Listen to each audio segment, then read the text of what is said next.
In this section, we will learn how to make the pairwise comparisons when introducing subcriteria into our model.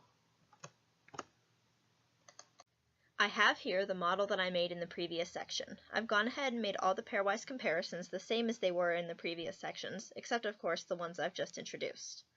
So I want to make a pairwise comparison between acquisition cost and maintenance cost, which are subcriteria of cost. So I'll go to cost and go to node comparison interface.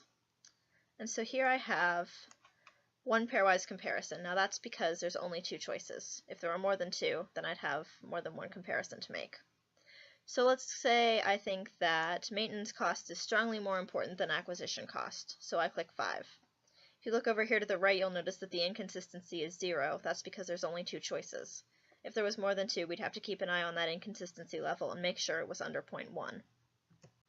Now I have to compare each of the alternatives with respect to acquisition cost and maintenance cost. So let's start with acquisition cost. Now remember, these are kind of just made up examples because I don't really know what car 1, car 2, and car 3 are, so I'm just kind of made them up.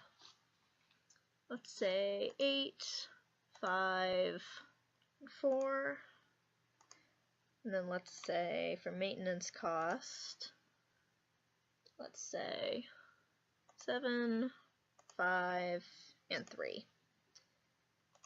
Okay, so now I have the rating scales with respect to each of the alternatives, and I can go ahead and synthesize the model like I did before.